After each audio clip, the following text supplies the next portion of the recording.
అందరికీ నమస్కారం. శ్రీ గురుభ్యో నమః. దత్తాత్రేయ సమారంభం స్వప్రకాశానంద మధ్యమాం అమృతానంద పర్యంతం వందే శ్రీ గురు పరంపర. శ్రీ గురుభ్యో నమః. హరి ఓం. మీ అందరికీ తెలుసు, 1008 రోజులు మనం ప్రయుత ప్రత్యంగిరా సహిత ఆయుత చండీ హోమం అనే మహా యజ్ఞాన్ని మనం చేసుకుంటున్నాం. ఆ మహాయజ్ఞంలో మీరందరూ భాగస్వాములు అవ్వాలని మనస్ఫూర్తిగా ఆ ప్రత్యంగిరాదేవిని మరియు ఆ చండీ మాతని కోరుకుంటూ, ఈ ప్రత్యంగిర హోమం ఏమిటి అంటే, ఇక్కడ మనం ఈ 1008 రోజుల్లో 10 లక్షల జపం, 1,00,000 హోమం అవుతుంది. 10,000 చండీ పారాయణలు, 1,000 చండీ హోమాలు అవుతాయి. ఇవన్నీ చేసుకుంటే ఏంటండి అని అన్నప్పుడు, చండీ గురించి మనం ఎప్పుడూ చెప్పుకుంటూనే ఉన్నాం. ఏమిటి, ఒక్కసారి కనుక చండీ పారాయణ కానీ హోమం కానీ జరిగితే ఏమవుతుంది అని అంటే, మన పేరుతో కానీ మనతో కానీ జరిగితే ఏమవుతుంది అంటే, మన ఇంట్లో స్థిరంగా ఉండిపోతాను అని చండీ అమ్మవారు చెప్పింది.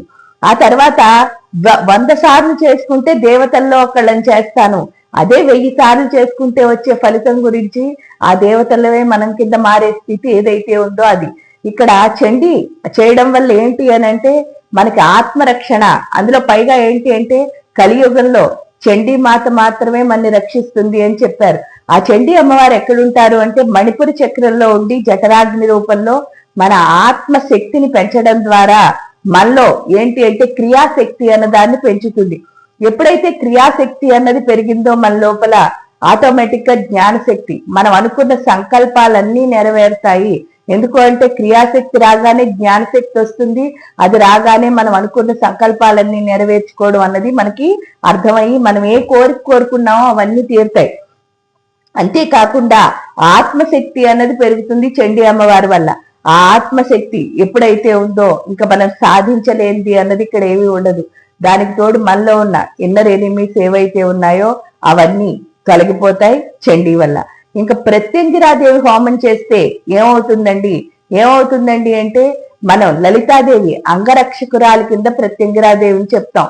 అంటే ఏంటి అంటే, మీరు ఎప్పుడైనా కవచం చదువుతారు.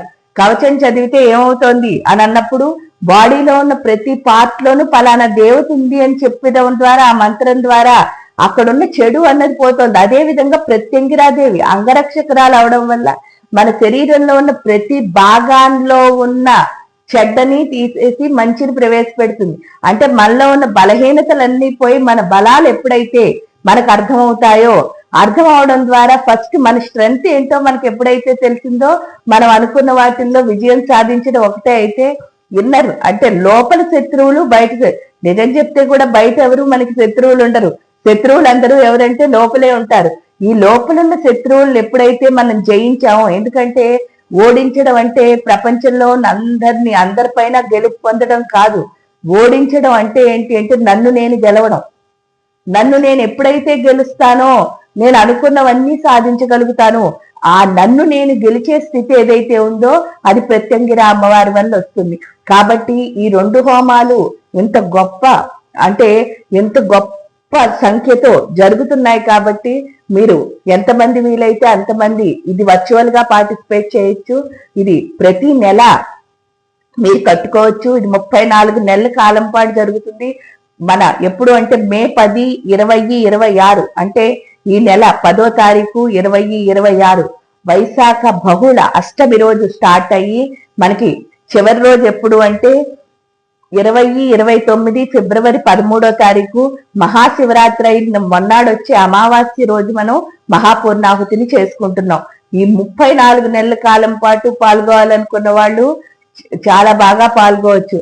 అంతేకాదు, నేను పాల్గొలేనండి కానీ నాకు ఆ హోమం చేసుకోవాలని ఉంది అని అన్నప్పుడు 1 నెల రోజులు కాలం పాటు పాల్గొవచ్చు.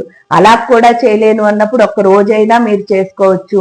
ఈ విధంగా మీ పేరు గోత్రాలతో చేసుకునే అవకాశం ఉంది. కాబట్టి తప్పకుండా, ఎందుకు అనంటే 34 నెలల కాలం పాటు కమిట్మెంట్ తో చేయాలి అంటే చాలా చాలా చాలా కష్టం.